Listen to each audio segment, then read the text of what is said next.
Ariana, welcome back. Oh, How Adamana. are you? Thank you for having me. It's so good to see you. I know, it's been so long. It's been It's a been week. too long. Almost a full week. We're shifting days Oh, as we yes, keep yeah, going. that's true. Not quite a week yet. Almost. Yeah. Yeah, it's just, How it's have you nice been? to have our weekends back, It is. It's a joy. We're both work from home, self-employed girlies. We're stay-at-home moms. Mhm. Yeah, surprise, guys. To our dogs and our dogs. To our dogs and our dog. Well, I'm doing well. Well, I was just going to ask what's going on over there in Chicago. Oh, it's fine. You always do it like in the breath I'm about to ask. What's going on in Chicago? Has spring sprung over there? Spring has sprung. We've had to start turning on the air conditioning a little bit, which it sucks. Like the only thing that sucks about this apartment, because we're in the attic unit, is it just heats up so fast. Heat rises. So heat rises, and it's not like there's a ton of insulation between us and the roof. No, yeah, there wouldn't be. So yeah, it gets a little toasty. Once it gets to more than 77 is when I'll be like, fine, I'll turn on the air conditioning. Yeah. But I try to hold out as long as possible, mostly because I don't. Okay, so the wonkiest thing about this apartment is our unit doesn't have its own. We don't pay for our electricity. Our electricity, all of our electric stuff is connected to the unit downstairs. So they get a discount on their rent because they're paying for two units worth of electricity. So I try not to run a ton of electricity as well. Okay. For them, obviously in the summer, there's kind of nothing I can do. Yeah. Well, they'll be running their AC as well. Yeah. But I also just I like having the windows open. So if I can keep it, the fresh air and a breeze nice coming through. Yeah. Fresh air as long as possible. That's what I try to do. But anyway. Well, Ari, this week we read chapter 10 called Kreacher's Tale. What happens in the chapter? We did. In this chapter, Kreacher tells a tale. Incredible. Truly one of your best. I was ready for it. We learn a very disturbing tale of events from Kreacher, I guess I should say. But it's great. A tale of tyranny and abuse. For real. Actually. Yeah. Yep. And but luckily for our golden trio, it is some intel that they desperately needed. So it helped the golden trio. Yes. So Harry wakes up first on this lovely kind of I don't know, dreary morning in the Black family house, which is nasty. Yeah. Ron very chivalrously let Hermione sleep on the cushions, and it looks like they fell asleep holding hands because their hands are very close to each other. Harry felt very lonely. Yeah, Harry doesn't like this, and I was like, obviously, Harry, I get it because you want to be with Ginny and stuff, but I was like, let them have this. Do you think it would have been interesting if she had done the last book that all four of them had gone on this adventure together?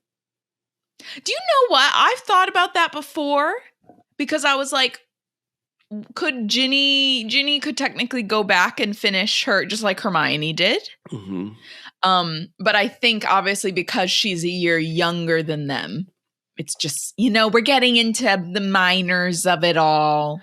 Yeah, there is something. Yeah, because she would have the trace. She has the trace on her, Ari. Oh, yeah, that's true. Which, as we've learned recently, the trace means nothing and everything. It's all or nothing. God, it just makes no sense. It's like, I know. Because then we already promised we were done talking about the trace. No, but it is. It's infuriating.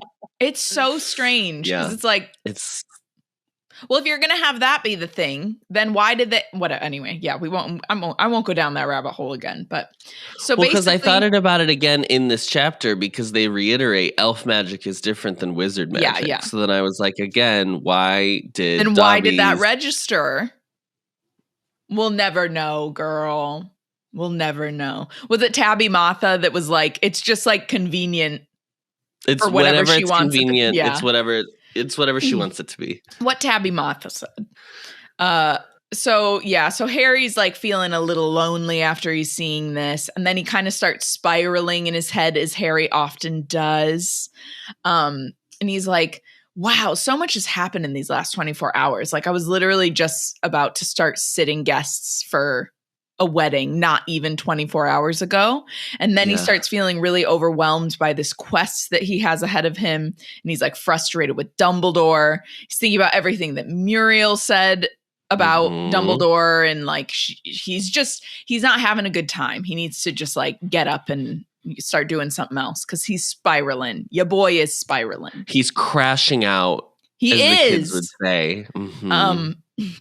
This is like, if you ever wake up, if you're a person that struggles with like waking up in the middle of the night and then your like brain is just racing, like I am.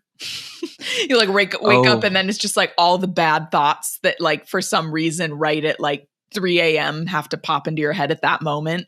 This is Harry at first thing in the morning. He's just like, God, everything's bad, you know? He's overwhelmed by it all. So he ends up getting up and leaving the room. He's got his wand in his hand to light the stairs, because obviously they have to be quiet anytime they're in this hallway with Ms. Black. Yes, Adam. So there's a part, I don't know if you clocked it, but he actually he was thinking about the Dumbledore thing and being like, blah, blah, blah. Maybe I didn't know him, yada, yada, yada. He has this long sequence thinking about him. Okay. And there is a part where he actually said the word. Sorry, I have to. I'm in the wrong chapter. Hello. Hello. The accusations he had heard from Muriel at the wedding seemed to have nested in his brain like diseased things, infecting his memories of the wizard he had idolized. Could Dumbledore have let such things happen? Had he been like Dudley, content to watch neglect and abuse as long as it did not affect him? I think that's the first time in the book series that it has ever been recognized that what Harry suffered at the Dursleys was literal, like abuse. Called abuse. Yeah. Which I was like shocked that Harry kind of even has realized that. Yeah. You know what I mean? That awareness. Yeah. Yeah. Yeah, because it's never talked about before or after, really. That like, it's more just like, oh, he had to wear Dudley's clothes that were too big for him. And he never got his glasses fixed. But like, it's not like it was actually abuse. Yeah. It's very interesting. It's just like, it's interesting to call it abuse when I feel like a lot of the book series, because it's a children's book series and these are kind of like, the Dursleys were kind of like larger than life villains to some extent. More comedically played. Yeah, they're the Matilda parents, basically. Yes. Matilda's a good comparison. But it's because so much of the book series like treats it like it's like, oh, haha, like what you just said, like it's all like a little silly. Yeah. And then like now we're being like, and it was abuse. Yes. And he suffered in the final book. And like, I agree. Yeah, I know. It's just crazy that it took this long for there to be like, oh, yeah, that was bad, wasn't it? Yeah. Very abuse, neglect. Yeah, not good. But yeah, at least we got it in the final book. At least it's acknowledged finally. So Harry ends up looking around the house, and his first stop is the room that he and Ron had stayed in when they've like stayed here previously, when the Order was using it as headquarters. Right. Harry notices that it seems like someone has rifled around the room already, because it's like everything is a bit trashed. Like it just looks like, you know, things have been just like tossed around because someone's rushing to find something. So he ends up going upstairs into Sirius's room. And he's never been in Sirius's room before. We've never been in Sirius's room before either, obviously. So it's our first time kind of getting a peek. So this will have been his teenage room, which is like wild to think about. Yeah. Because it's like, obviously, if you grew up in a house that had a lot of unhappy memories and then you had to go back and stay in that room, like, again, I don't agree with everything Sirius did, but like I understand why it was very difficult losing for him your to mind, just stay in this house. Yeah, like it just ick. And because of the way he decorated his room, he could not change it at all. Yeah. So he just it was a very teenager thing to do. Yeah. So thank you for talking about his room. His walls are covered in posters, but specifically Muggle posters that don't move. And he's like magicked them permanently to the wall, which again, how are you doing this magic as a student at home? Correct. So there we go again. He's got Gryffindor banners and like posters with the Gryffindor colors up. There's pictures of Muggle motorcycles and then bikini-clad Muggle girls because, you know, teenage boy things. Can I ask another question? And like, we don't have the answer, so I'm not expecting one. The thing I thought about is like, to me, this is a house called the Ancient and Most Noble House of Black. Yeah. And I understand that they are referring to the House of Black, meaning like the lineage itself, not necessarily the home proper. Are we to believe that like Sirius's family, like they bought this house, like been in the house for generations? To me, there's something To me, there's something about this house that feels like it's they've had this house for a long time. So then I was like, it's funny that they would even like rooms in estates like this, in like old estates where there's like historical precedent, basically. Yeah. You don't like nobody decorates their room the way you don't personalize it. You like decorate it to a theme of the room or like a style, and then you can have your personal items obviously in it, but like the room is like part of the art piece of the home. Yes. That's all I thought about. I was like, so somebody at some point, if the family kept this house, they would have to like have someone live in that room, and then they'd never be able to change like that. It again. That's crazy. Yeah, you know, just some permanent teenage decor. That's the best thing, you know, to ever happen. As in like because like when I was growing up in my first house. It was the house my grandpa had built and my mom grew up in. Oh, wow. So like my bedroom was my uncle's bedroom. So like that's what I thought about, was being like the room I lived in. Like I put my own stuff up and we painted and you know, whatever, you can do stuff like that. But that's just what I thought about, was like Sirius was not the first person to have that as his bedroom, even though he has a nameplate outside the bedroom, which I think is really funny. Yeah, both of them do. Yeah. Yeah. Crazy. Yeah, I never lived in a house like with any history attached to it. It was only like the house that we lived in one house until I was like 2, and I don't really remember that house at all. But I remember the house. I remember when we went and looked at the house that I grew up in, which like you came to and everything. And that was the only house I ever lived in. But like no family lived there before us. My grandma's house was the house that my mom grew up in. So if I stayed in there, I would have been like, oh, I'm staying in like my mom's old room, you know, depending on what bedroom I was in. But that was it. But yeah, I guess when you have experienced that type of history, and especially for houses like here in the UK that actually have like are connected to like family lineage, it would have to be kept a certain way, at least to an extent, to like, but maybe the Wizarding World, maybe they don't care about that shit. Sirius. Well, I mean, it was also like Sirius definitely didn't. He would have rebelled. Very clearly did not. Yeah. So there's a single magical moving photo, aka not like everything else is Muggle photos. This is Muggle decor. This is the only thing that is actually magical. And of course, it is of the 4 Marauders.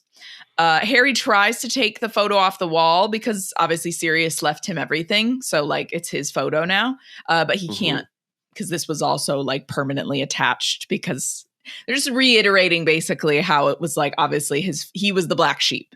His family did not approve of how he was living his life.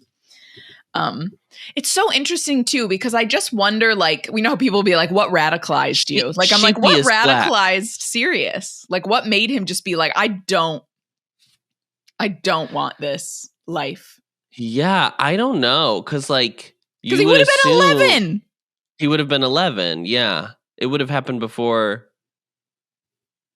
he went to Hogwarts. Yeah, he could have had, maybe he had like a muggle friend in the neighborhood who was like really nice, and they were like, how dare you play with that scum? And he was like, true. This is my friend. What the fuck? Like, yeah. He's my friend. Yeah, that's my friend. That's my good chum. That's my good chum. My good chum Charlie. Mummy, my Band-Aid fell off. I know, that's why I said Charlie. So he ends up finding a letter from someone, and he very quickly realizes it's someone writing about him, Harry Potter. And then we very quickly realize it is Lily, and Lily has written this letter to Sirius. Obviously, she says Padfoot. She doesn't say Sirius. She talks about having birthday tea for little Harry with Bathilda, who apparently dotes on Harry. So she was like babysitting Harry or coming over and playing with little baby Harry, apparently. She also says that James is getting a bit stir crazy. He doesn't like being locked up in the house. And Wormy apparently came to visit recently, and he was looking very down about something. Yeah. And I was like, had he already sold them out at this point? He must have. Yeah, I'm curious. He's already had his first birthday, so we're sometime between July 31st and October 31st. Yeah. Let's, for ease sake, say it's September 15th. Yeah, we'll say, right in the middle. Yeah, I don't know. I mean, I guess that's what we're supposed to infer from that. It's kind of weird to me sometimes how she writes Wormtail. I don't know if you experience this as well, because like in the photo, she mentions how like Wormtail is like flush with excitement at like being a part of this gang. Of the in crowd. Yeah. And then like Lupin is also like, what she writes for Lupin tracks for me. Cause I'm like, he is like, you know, just shocked that he's like found himself with like friends that like him is like, I think what it says. And I was like, oh my God, my heart. Yeah.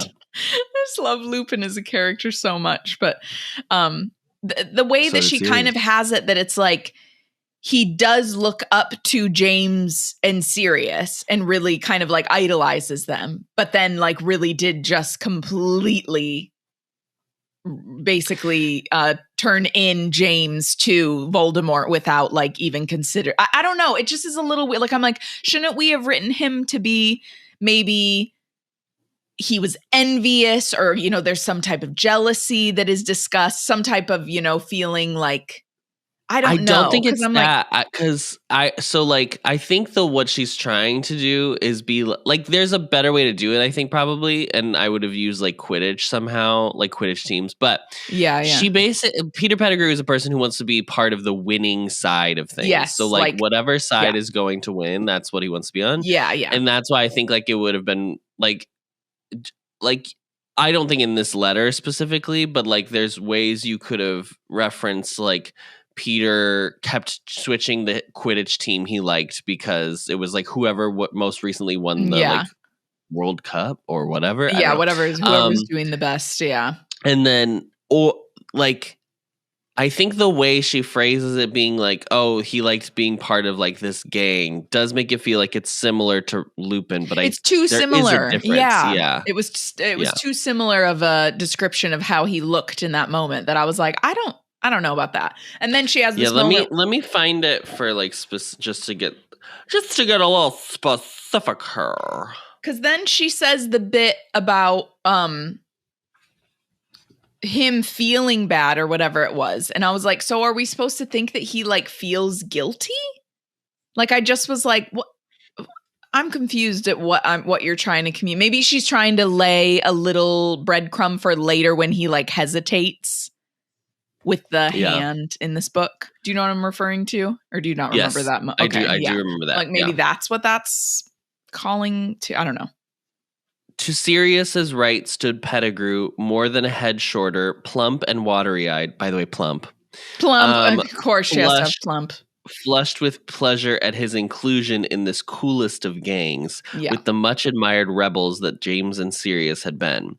On James's left was Lupin, even then a little shabby-looking, but he had the same air of delighted surprise of finding himself liked and included.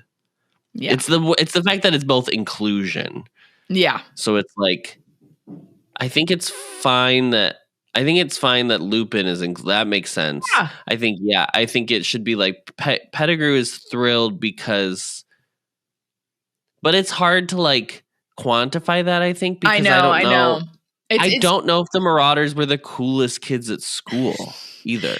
It's just that whole, who is it? Is it Sirius that says like, you just wanted to be around people that could protect you, which like, yeah, I get that he wanted to be around the people that, like you said, the winning side, the people that were the biggest and baddest. So he didn't have to worry. Cause obviously at the end of the day, he is just like a coward, but it was just bizarre that it was, cause she literally says like, one, she describes Pettigrew first and how he's like, how he seems to be feeling. And then like goes to Lupin and is like, and Lupin felt a very similar way. And I was like, very different situations here. Lupin was like a genuine person who just like was really surprised that people were accepting him because he was a freaking werewolf. Yeah. And he was obviously a true friend and like genuinely was invested in the friendship, where that was not the case with Peter. Also, we never really understand why the Sorting Hat would have sorted him in Gryffindor. Because he wanted to be. Sure. Because he was like, this makes me look the coolest. It takes requests. It's a DJ. Guess. What? Yeah, it's like, was he ever brave then at any point in his life? I don't know. Right, exactly. Like it's so strange because at least the other ones where it's like they're kind of antithetical to what you think of as the house. Yes. There's like something about it that you can still point back to being like, well, it's like this quality or whatever. Yeah. Pettigrew's the one that I'm always like, how? So you just got it wrong. Yeah. You just got it wrong. Yeah. Diva. Yeah.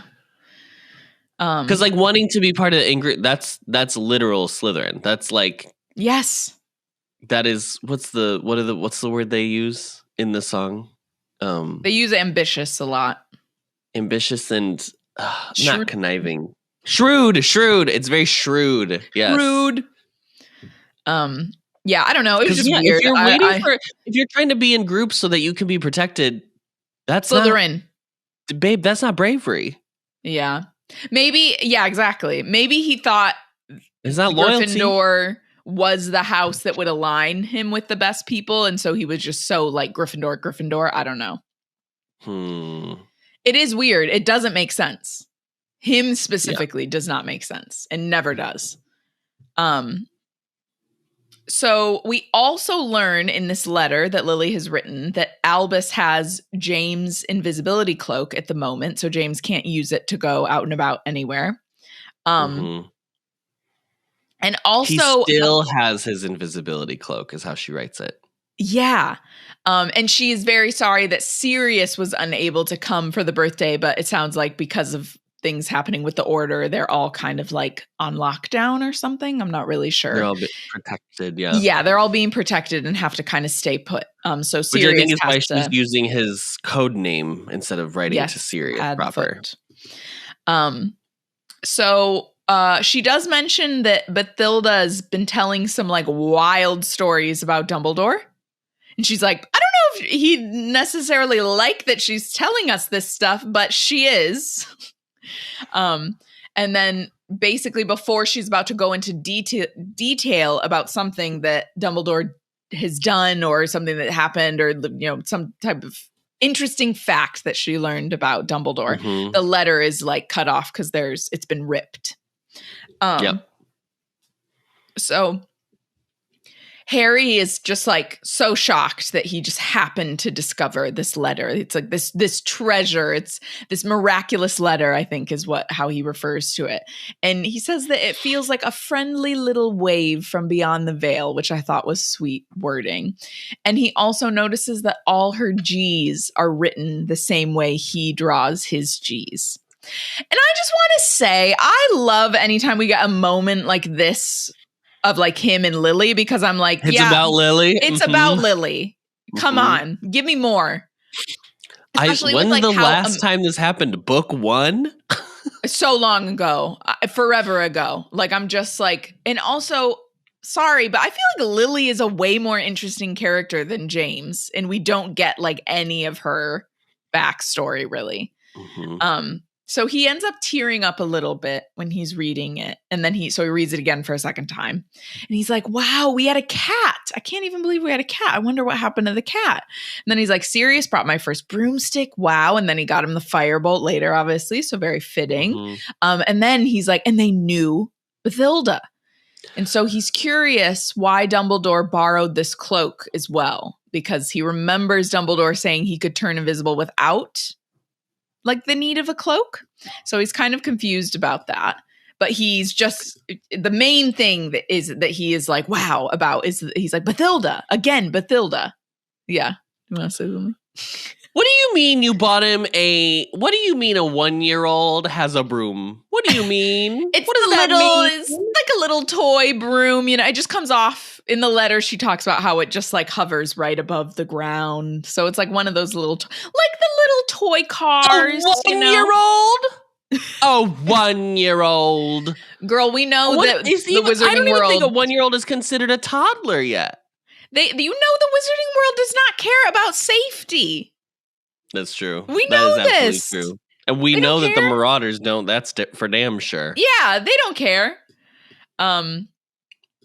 So yeah, his parents, literally in my mind, I was like, how does a 1-year-old even stay on a broom? Like, yeah, I'm a picture. So, and I was they're picturing not even a broom, strong enough to like, make a fist. Right. They have to like you would be like, how do you stay on? It's just a little sliver of wood. And then I was like, good I point. thought of like the Muggle version of like a broom, or like a first ever broom, and it would be like the little tykes kind of like the plastic really ones. Plastic. Yes, mm-hmm. Where there's like the little not like marbles, but like the little balls that like roll when you push it. Or I'm thinking of the vacuum, yeah. In the vacuum. Mm-hmm.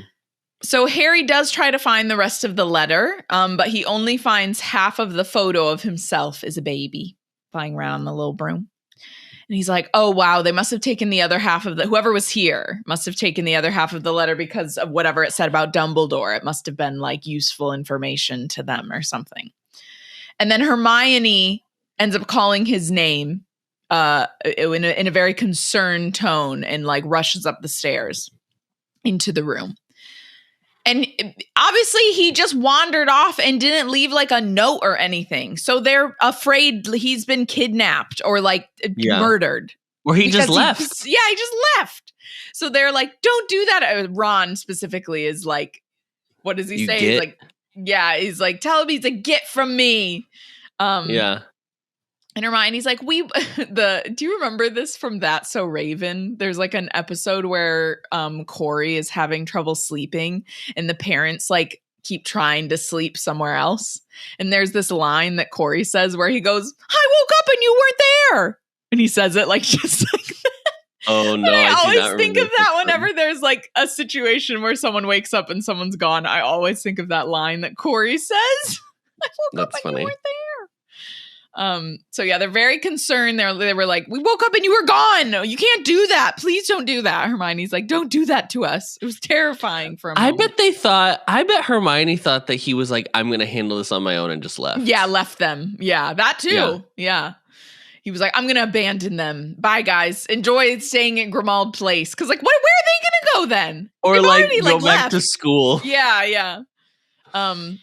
So yeah, they were very afraid. He gets a little bit of a lecture for good reason, understandably. And then he's like, but look at this letter that I found.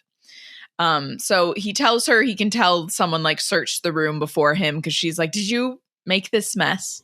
He's like, no, it was like that before I came in. And he's like, I think they were looking for either something on the Order or Dumbledore. He's like, really, I think it's probably something about Dumbledore. You know, he's all excited about this theory. And then he's like, you know Bathilda, right? And she's like, of course I know Bathilda. She wrote the I'm the only one who read the books. I'm the only one of the three of us who read her books. Yeah. Do I know her?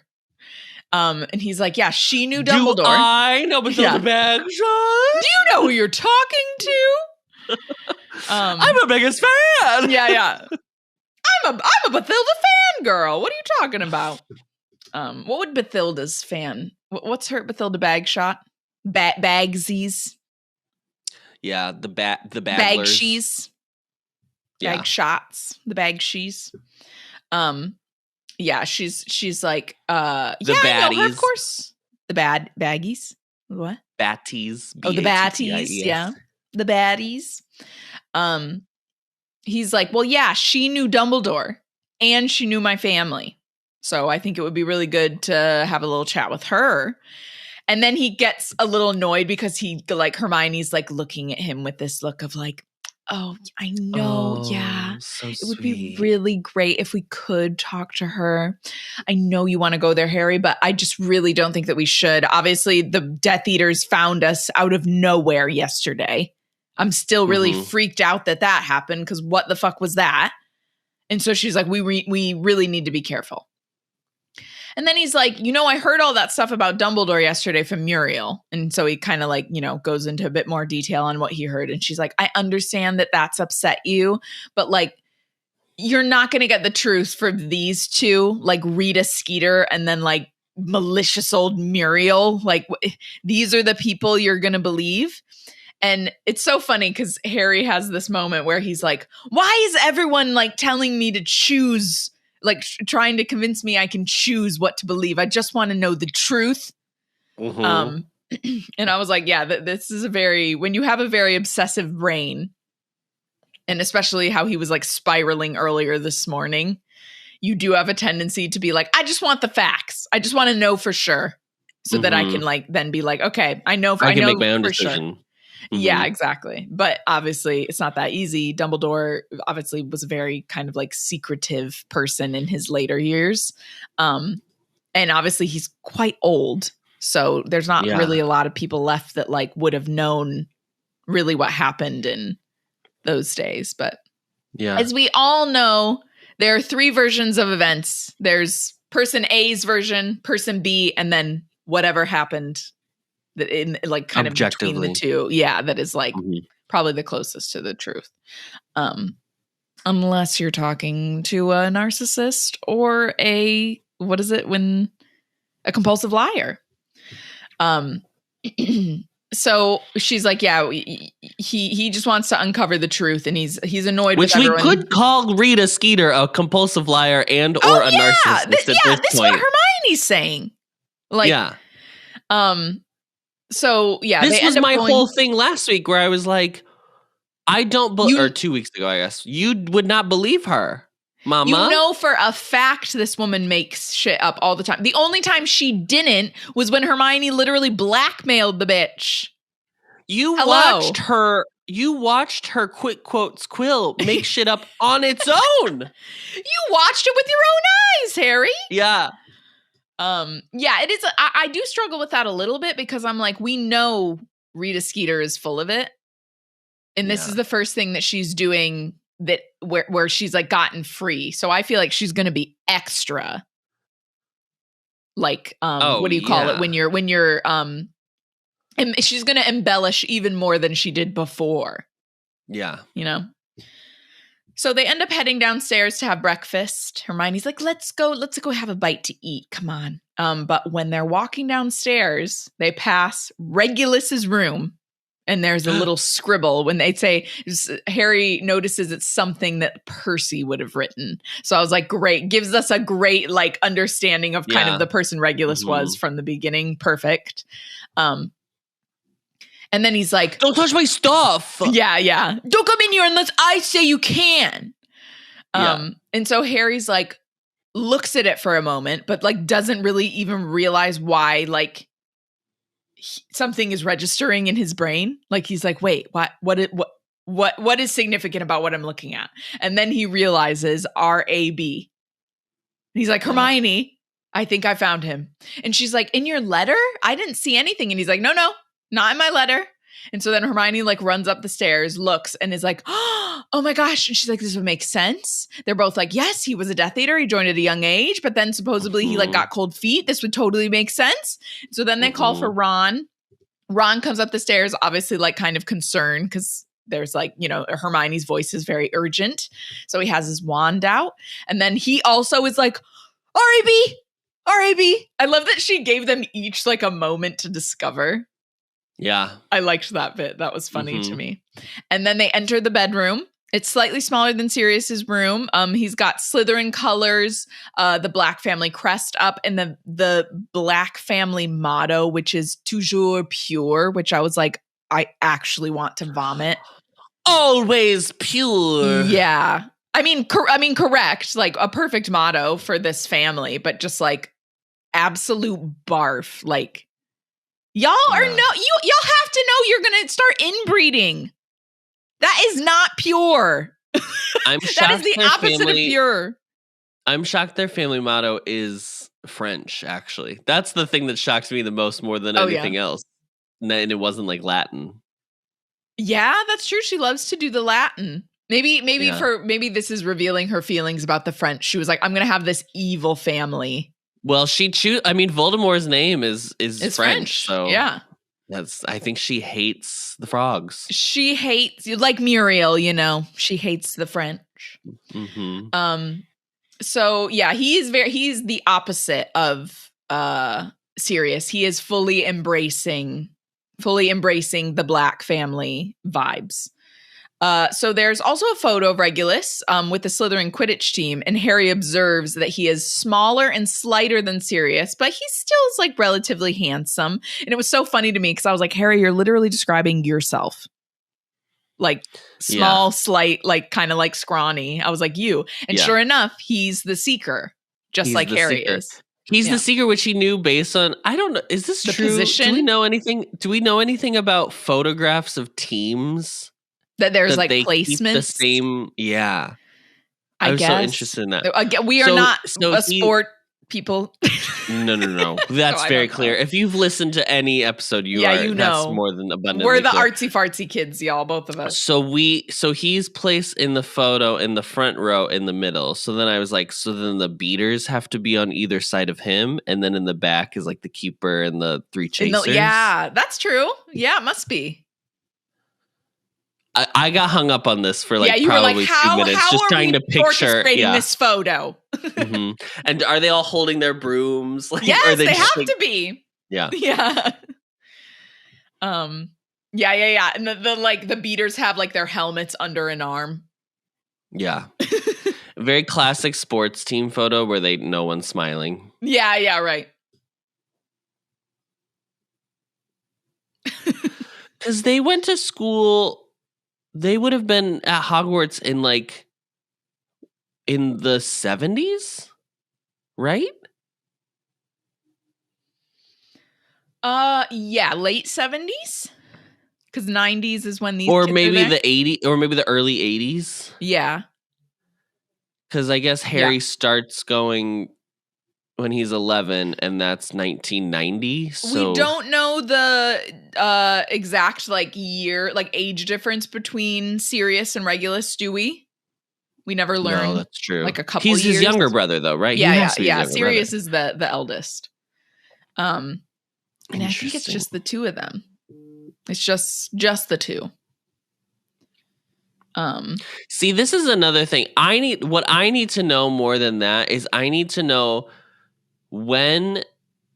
how long it was between when they graduated from Hogwarts. I don't know if they call it graduation, but when they graduated from Hogwarts and when they had Harry. Yeah. Lily and James. We'll never know. Maybe somebody knows. Maybe somebody's done the math. Maybe somebody. Yeah, maybe. Actually, if anyone's done the math, you let us know in the comments. Because then I was thinking if he's, I mean, I guess Regulus could be a year younger than Sirius, right? And so there probably wouldn't be an effect. But then I was like, he can't be that much younger than him because then he would still be in school when Harry stops Voldemort, which would, because he has to do this locket thing. Soon. Probably before Harry turns 1, maybe before Harry's born. Yeah, no, it would have to be before Harry turns 1 because Voldemort supposedly finished all the other Horcruxes, and this was his final one. He was supposed to make with Harry. Right. So yeah, but yeah, if anyone knows, if anyone has read into any very viable theories, let us know. So they enter, once they're looking around Regulus's room a little bit, they realize obviously someone's gone through this room as well. Like all the rooms have been rifled through. And then they're looking around for a bit, but then Hermione's like, hold on, let me just try Accio. I'll just Accio this locket real quick. Does not work. So then Ron is like, did you notice this? I think she's already having Ron. She's setting up that Ron is going to have the least patience. Right. Yes. He's like, oh, so it's not here then. And she's like, well, no, it could still be here. And he's like very annoyed because she's like, we have to just keep looking like, manually, basically. And he's like, oh, great. Because obviously we know like Ron isn't he's not privileged in like a wealthy way, but he's obviously privileged by like growing up having like a stay-at-home mom that did a lot of things for him. He always had like lovely home-cooked meals every night. Like he's not aware of his privilege. Yeah. Just the things that it's like, oh wow, I was really lucky to have that. Which, you know, I guess people that always have it, you know, you just take it for granted. We as humans, we take it for granted. I'm not trying to hate on anyone for getting a home cooked meal.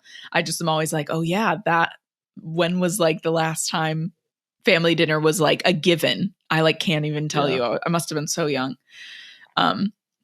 So Hermione, after she says the bit about like, no, there still could be dark magic protecting the locket and stuff like that, they keep looking a little bit after she says that, but then they end up leaving the room because Harry and Ron have kind of like given up. But Hermione wants to find it even more. Hermione's got the grit we need, y'all. Yeah. Can I have I have a question. So if we recall, let's flash our minds back. Okay. Let's go back to when? Back to the beginning. Back to when Dumbledore and Harry are in the cave. Okay. And one of the things Harry tries, is Accio Horcrux. Yeah. And it didn't work. Yeah. He mentions that. Do we think the reason it didn't work is because it wasn't a Horcrux? Like if he had said Accio Locket, would it have like been like, whew? That locket? Maybe, girl, maybe. Because it wasn't an actual Horcrux. Could all been avoided. Didn't even have to do it. Dumbledore could be alive today. Alive and well. Hot take. Oh my God. Dumbledore. You didn't even have to do it, honey. So then she's like, oh my gosh, this is so frustrating. She's like, it could be in the house somewhere. It could be anywhere. Honestly, we had been looking through so many different rooms and clearing out different things because, you know, we were clearing out the house all those years ago. And she's like, what? Oh no. What? That's what she said. Oh no. I thought it was because you knocked over your mic. No, I was like, what happened? So she like freezes on the stairs and she's like, there was a locket. And they're like, what? She's like, there was one. There was a locket. She's like, and I was like, yeah, book 5. They mention the locket. They do. No one could open it. They passed it around in what it was like a drawing room or something like that. Like the front room or a specific room. They like all passed it around, tried to pry it open and they couldn't. So they basically just went to throw it away. But Harry's like, do you know what? Kreacher nicked a bunch of stuff, though. He took a bunch of things because he wanted to have them for his personal collection. And so he's like, maybe he took the locket. Maybe he has it. So they run downstairs. They go to Kreacher's cupboard, but he's not in there, obviously, because we know that he's at Hogwarts. And then the blankets are also empty. So there's like nothing hidden in his little raggedy blankets. So Harry's like, it's not over yet. I can call him here. He lives in a little den with little mice running around. It's gross. Yeah, grim. I mean, Adam, he's not much better than Harry. Harry lived in a cupboard under the stairs. Kreacher's in a cupboard under the sink. True. Harry's like, I'm right at home here. It takes me back. Yeah. The memories. Nostalgia. Yeah, it's so nostalgic. So he summons Kreacher from Hogwarts. Kreacher magically appears, of course, because he cannot refuse Harry's summons, which is as we've said a million times before, very fucked up. He has definitely not changed his mind about Harry or Ron and Hermione. He immediately insults them. He calls Ron a blood traitor and calls Hermione a mudblood. So Harry forbids him from calling Hermione a mudblood. And then he's like, hey, there was this locket. Do you remember the locket? Did you take it? And Kreacher, I think like, I can't remember if he kind of tries to resist or not. He does. He weirdly like is very proudly. He proudly confesses that he did steal it, but they're happy about it. They're excited, so they're like, "Oh, okay, great. So where is it?" But then he gets very upset because apparently Mundungus Fletcher stole the locket along with a ton of other stuff that Kreacher had stolen to like keep for himself. Some of them were like important family heirlooms. Some of them were photos of some of the family members, and basically Mundungus took it all. Kreacher tried to stop him, but he just like laughed at Kreacher, supposedly. So Kreacher tries to hurt himself because par for the course with house elves, he like feels terrible and tries to punish himself because he let these items get away. With a poker. Yes. Horrible. Gross. So Harry like kind of is like, you know, obviously tells him to stop, like forbids him from hurting himself, and then just kind of like leaves him on the floor, even though Hermione is like, let him up. Harry's like, no, he's just going to try and hurt himself again. So we learned that Kreacher, they're like, why do you think like he took it? And he's like, because I saw him go into my cupboard. I tried to stop him, but he just laughed at me, and then he ran away. And then he is in Harry, asks why he calls it Regulus's locket. And he asks him to sit up and tell him everything. And I got a little pissed off at this part. I don't know if in the book it comes off this way, but in the audiobook, he's like really like being mean to Kreacher. It's not all caps. He's definitely described as like yelling at Kreacher. Okay. Because the tone changes later once he in the back half of the story, he changes his tone specifically. Yeah. He's basically speaking to him in the way that Sirius spoke to him, is like how it's coming across in the audiobook. Correct. Yeah. So Kreacher starts going on about how Sirius broke his mistress's heart, and Regulus did the family proud and joined the Death Eaters. And I'm just like, oh my God, this poor elf is just like brainwashed. Yeah. But a year cult behavior. It is cult behavior, yeah. But a year after he joined, he came down to see Kreacher in his cupboard. And he told him that the Dark Lord needed an elf, and he had volunteered Kreacher for this mission, task, whatever. And he told Kreacher that it was a very big honor for him and for Regulus. It was like an honor for both of them. So he's to go with Voldemort and then come back. And this is very important. He says you're to go with him and then come back. Uh-huh. So we learn that Kreacher went with Voldemort. He went into this cave. He went into the boat across the lake to this island where we know that the Horcrux was placed. Voldemort It's Gullah Gullah Island. Gullah Gullah Island. Voldemort made Kreacher drink the potion. And he saw horrible things and his insides burned, and Voldemort just laughed at him. And this was like so heartbreaking because it was talking about how he was like crying for Regulus, like crying for Master Regulus to go back to him. And Voldemort is just like laughing at him. So then he finishes the potion. Voldemort puts that locket, the actual locket, into the basin and then like sails away, leaving Kreacher on the island. And Harry knows. He doesn't even describe what he sees. This is what I wanted. I wanted to know what Kreacher saw. What the visions are that Kreacher saw. He said they were terrible. Yeah. But he didn't say specifically what they were. And I was like, oh, I want to know. I know, because I think with Dumbledore, we're supposed to believe that it was like Ariana that was hurt. Like the worst memory. It's basically the opposite your worst of like memory. The memories you're supposed to think of with a Patronus. Yeah. And so Harry knows what's coming next. He's like, and I know that it, just like I saw what happened with Dumbledore, that you were probably dying of thirst, but you couldn't summon any water. So of course you're going to have to just go to the water's edge where all the Inferi are. And so he says, sure enough, Kreacher ended up crawling to the edge of the island. And then when he went to get a drink, all the Inferi's like dead hands came out of the water and dragged him underneath. But he had to come back.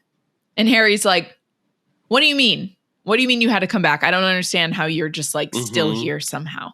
And he's like, Master Regulus told Kreacher to come back. And Harry's like, yeah, no, I know. But like you couldn't apparate out of that cave. And then Ron, I love when Ron is like quicker on the uptake than Harry. I don't know why. It just is satisfying. He's like, yeah, but like elf magic isn't the same as wizard magic, clearly. Yeah. And Harry's like, what do you mean? And he's like, well, clearly we've learned like elf magic, they can do things that wizards can't. And Hermione's like very coldly is like, well, yeah, Voldemort would have never thought an elf had like a special power to do something like that because he just looked down on elves and like treated them like animals like so many other. You don't know, you don't buy that? It's another one of these she's doing both and. Yeah, it's all and nothing. So like yes, Voldemort doesn't think that like house elves are people. But that's how he is able to use Kreacher to go across in the boat. Because, like, the boat can only hold one fully qualified wizard. Yeah. And this was, like, this is how Harry could go was because he needed someone young. Because he wouldn't have been a fully qualified wizard yet. Yeah. Which I still think is, like, a very... Like, the boat knows that he hasn't turned 17 yet. Like, I'm sorry. The boat's like, can you please show me your birth certificate so that I can let you on this boat or not? Oh, I can sense the trace. You know what? You're okay. Not a fully qualified So he knows wizard. that he set up the boat in such a way that he can use Kreacher to cross it, but then doesn't think about any other qualities that house elves have. I just think he's magic like... that is different. Yeah. I don't know. Just, I mean, the problem with Voldemort is she has made a character. This is like overarching through the whole series. Yeah. Like one of my problems with Voldemort's character is like he is supposed to be one of the most brilliant wizards to ever live. Yeah. And yet the things he does that are so stupid. Sometimes it is like the underestimating. It's hubris, but sometimes it's like it's just dumb. Like it's like if Ron Weasley is like, well, it's because they have different magic, then like, I think that Voldemort probably would have gotten there first. But remember, are we supposed to think, obviously, because Voldemort grew up in a Muggle orphanage, much like Harry, not in an orphanage, but like outside of the wizarding world, that this could be something that it's like he just wouldn't. He doesn't know that much about house elves in general. Yeah, and wouldn't have any interest in learning about them because he thinks that they're just like weak, worthless beings, basically. How wrong you are, Voldemort. How wrong you are. Harry's like, oh, so you literally just came back then. You were just able to like pop right out of the lake. Kreacher explains the elf's highest law is his master's bidding. So he had to come back or else he would have like disobeyed his master. And so Hermione tries to make him feel better by saying, well, you did what you were told, Kreacher. So it's okay. That's it. You did it. She tries to hug him. Not yet. Oh, not yet. So Regulus is very concerned after he's heard what happens because when Kreacher comes back, he does tell Regulus everything. And he observes that Regulus is like very, very worried after hearing this. So he tells Kreacher to like lie low and like not basically like I assume like act like he isn't still alive. Like because he doesn't want Voldemort to know that he is still alive and he knows. Don't go hang out with Voldemort. Yeah. So then after like a little bit of time has passed, he comes down to Kreacher's cupboard again, and Kreacher observes that he is not really like himself. He seems very different. He asks Kreacher to take him to the cave and basically just like walk him through everything that Voldemort had him do. So then when they get to the island, Regulus commands Kreacher to leave him there to never tell anyone in the family what's happened, and also to somehow destroy the locket. And then Regulus drinks the potion. Yeah, big ask. Come on. At least say, try to destroy the locket, but if you can't, don't hurt yourself, please. Yeah. So Regulus drinks the potion himself, switches out the locket, and then ends up getting dragged down by the Inferi. And Kreacher is like devastated. Body's in the lake. Yeah, he's one of the bodies down there. He probably was one of the ones that came up and grabbed Harry. It's scary. Yeah. It's exactly what they look like. Yeah. So Hermione is like very emotionally moved by Kreacher's tale because it is like terrifying. So she tries to hug him, and then he pushes her away and like ends up like trying to punish himself because a mudblood hugged him. And so Harry's like, stop doing that, because Hermione is like, oh my God, no, please, please intervene. Like, can't you see it's so cruel how they have to obey? And so Harry's like, stop it. I forbid you from hurting yourself again. Don't hurt yourself. And then Kreacher like continues telling the story, and it sounds awful. Honestly, it's horrible because he comes back. He has to keep this secret from Mistress Black, and she's like devastated by grief because now she's lost Regulus, who was like obviously her like pride and joy in the family. And then Kreacher is attempting to destroy the locket but can't, so he's continuously having to punish himself, all while he's having to continue to like keep this secret from Mistress Black. And so Harry's like, what is wrong with you? You clearly Regulus like didn't want to work for Voldemort anymore, but then you were happy to sell out Sirius to Voldemort. And Hermione's like, that's not how his mind works. Kreacher is a house elf, so his interactions with people, that's all he knows. So obviously he's gonna like Regulus and Mrs. Black because like they're nice to him and they like, you know, communicate with him in a way that like makes him feel good. So of course he's going to adopt their rhetoric. Of course he's going to believe what they say because they're treating him well. And then when Sirius comes back in, and he's been on his own for however many years, and Sirius basically just like treats him like shit. Of course, then he's going to happily do a favor for Miss Sissy and Miss Bella when they show up, and they're treating him with kindness for the first time in however. And are still members of the family, technically. So it's not like strangers he's doing things for. Yeah. Yes. And are members of the Black family. And like by what he has been taught, they're going about things in the right way, which obviously we know as readers is not true, but that's what he believes. So Hermione also points out that clearly Regulus never explained to Kreacher that he changed his mind and Voldemort was bad and they shouldn't like, you know, go on the way that they had been going on up until this point, because he knew it was better to just keep the family safe and like have everyone essentially just like continue on as they were before. And so, yeah, she basically is like, I've always known that the wizards would suffer for how they've treated like house elf kind. And I was right, because Voldemort suffered and so did Sirius because they didn't treat this elf kindly. And Harry kind of tries to like retort at first when she makes the comment about Sirius, but she's like, you know, I'm right. You know, he was not nice to him. Right. And so then Harry like takes this in, which honestly I was kind of surprised. Because like I'm always surprised a little bit when Harry like actually when Hermione says something that actually gets through to Harry. When Harry receives something, yes, it's like, wow, specifically from Hermione. So he's like, okay, I want to try and be a little bit kinder to Kreacher, but I still have to give him an order, obviously. So he kind of like looks to Hermione. It can't be a like, suggestion. Yeah. He's like, I have to like tell him he has to do this, but I'm going to try and do it nicely. So he's like, Kreacher, when you're ready, can you sit up, please? And then I have something I'd like to ask of you to do. So Kreacher, like, you know, takes a moment, kind of composes himself for a moment, and then like listens to Harry. And he's like, we want to try and help, you know, finish this work that Regulus has started. So we need you to go and find Mundungus to get the locket back. Because we don't want We don't want Regulus to have died in vain. Right. And can you do that, please? Can you please do that for us?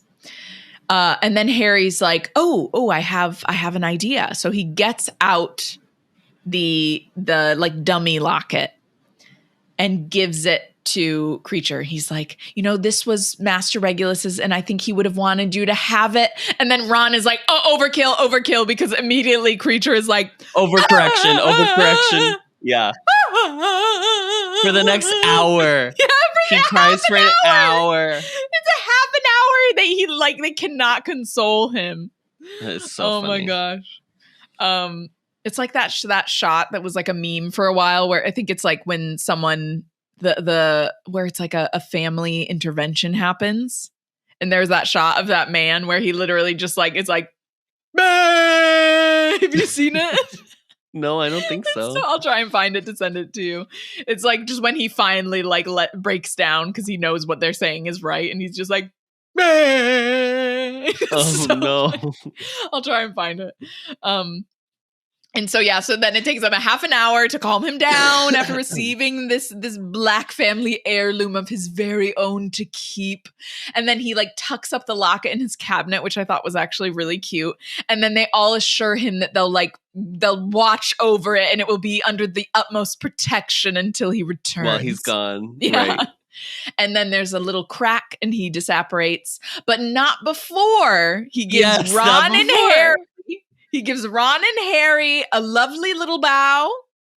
And then Hermione, he gives kind of like an awkward like salute because he spasms in her direction is how it's written, which is it's just like, it was great. And then that's it. That is the chapter. That is the end of Kreacher's tale. I mean, it's truly like a tale of abuse that this house elf went through. Oh my gosh. Even Regulus, your command should have protected him more. So disappointing. Yeah. It's not good. No. I don't recommend being a house elf in the wizarding world. That would be my non-recommendation. Great job, That's Ari, horrible. as always. Thanks so much. Thank you. We got some comments. Hooray. 2024 Productive says about Chapter 8, The Wedding. So I have 3 things to say. 1, I think this wedding is my favorite and the only wedding in the books. I am rereading the books and I'm on the 5th book now. Number 2, I love hearing the questions you guys have that I didn't realize. And number 3, you two have the most amazing outfits. Adam! We're both in t-shirts today. We are both. I am in Under Armour t-shirt and a black baseball hat. So I'm in a I Microcosmos t-shirt. And my unwashed hair. This person says, I love watching you guys. After you guys make pod episodes about the movies, you guys should do Avatar: The Last Airbender. Just a recommendation. Whoever said that, I don't know if Adam and I would be doing that, but that is what Michael and I want to do on Lovers of Lore after we finish Arcane. You should. So if you are an Avatar fan, we will be doing that on my other show that I do on this channel called Lovers of Lore with my husband. So Avatar: The Last Airbender, iconic, incredible show. Incredible. That's fun. Ari, we have another comment. Paper Star Girl is back. A Paper Star Girl. Oh wait, maybe it was Paper Star Girl and not Tabby Martha that said that. What I said earlier. It was one of you lovely listeners. One or the other. Yeah, one of you lovely, lovely people. Yeah. This one's a long one, so it's gonna take a second. I'll settle in. You guys don't mind if I just send essays on every chapter from here on out, right? Never when it's you, Paper Star Girl. Firstly, I will be brave and say I do not support Luna Harry shippers because Harry absolutely does not deserve Luna. Her kindness and intuition, her being able to recognize him even in disguise, and the joy and affection she shows him, even though he forgets her existence when she's not around, is so beautiful, and she deserves the entire Wizarding World. Correct, Give me all I the agree. HP books, but from Luna's POV. I totally agree with that statement. You're 100% right. Yeah, Harry really has object permanence issues. I don't know. There are truly times where he is like fully forgotten, like full human beings exist outside of when he's like interacting with them. Yeah. Like earlier when I was like, don't they know creatures in this house? And then finally they were like, they summon him. Yeah. Also, where was Kreacher when he summoned him? At Hogwarts. Remember, he got sent to Hogwarts. Dumbledore was like, do you want him to work at Hogwarts with the other house elves? And he was like, yeah, that sounds great. That's right. I did forget that. Okay. Yeah. It's really telling to me that Joanne allows magic to cover plot holes when it suits her. Poor Miss Ottery St. Catchpole having her hair yanked out from his roots via summoning charm. Poor girl. That is so funny. But nothing that is ever inclusive or actually helps people. Like, why can't Harry's expensive dress robes expand when his body is bigger instead of needing to focus on how disgustingly fat he feels after taking the polyjuice potion? Come on! Yeah. They're wizards. This is what I'm saying. Shouldn't, like, you shouldn't even have to buy like more spandex. Clothes. Yeah. Right. It's like, you can just, like, be like, growify, and your robes Growify, yeah. My main gripe with this chapter is that this is about the wedding, by the way. My main gripe with this chapter is that it's the beginning of the Dumbledore lore, and nothing that JK says will ever convince me she planned the storyline out from the beginning. Correct. No. Very obviously. At the end, I think she had ideas, but it was not planned to the extent that it is in the later books. Yeah. At the end of Half-Blood Prince, when Dumbledore takes the potion, he says, I know I did wrong. Help me, and I'll never do it again. And no, I don't want to. And to me, those things do not link up with the Ariana situation. What is he saying? Oh, yeah. Spoiler. This is a spoiler, okay? Okay. Help me, and I'll never contribute to the death of another one of my siblings? It really feels like Dumbledore's backstory was created to paper over some cracks in the plot, make Harry distrust or even question Dumbledore to add to his inner conflict, and or create the trite ending that she wanted. Even Aberforth being the Hogshead barman feels a little too convenient to me when this has never been mentioned in any other book, and Aberforth was at the funeral but nobody recognized him. Thought to introduce Harry or mention Aberforth's relation to Albus, which would have been a perfect way to create some foreshadowing for this book.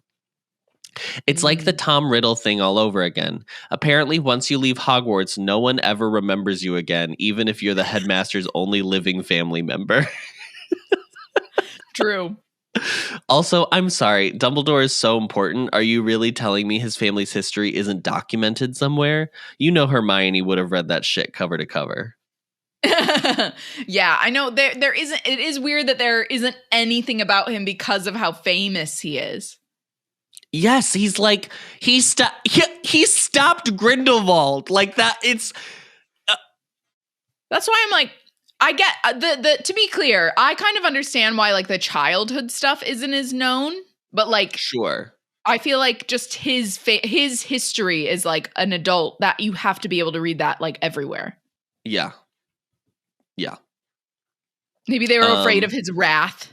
That's why Rita didn't do it until like he had already passed. Well, it's weird because JK specifically is pulling from the like kind of British tabloid media of it all in regards to like the Daily Prophet and Rita Skeeter specifically. But there's also a whole half of the equation that she conveniently leaves out, which is the other allegory, which is like all these like unauthorized biographies and stuff like that, which obviously she's doing with the Rita Skeeter book of in this thing. But these already would have happened to some degree. Like there already would have been books about the Nobody would have waited till Dumbledore was dead to write a book about him.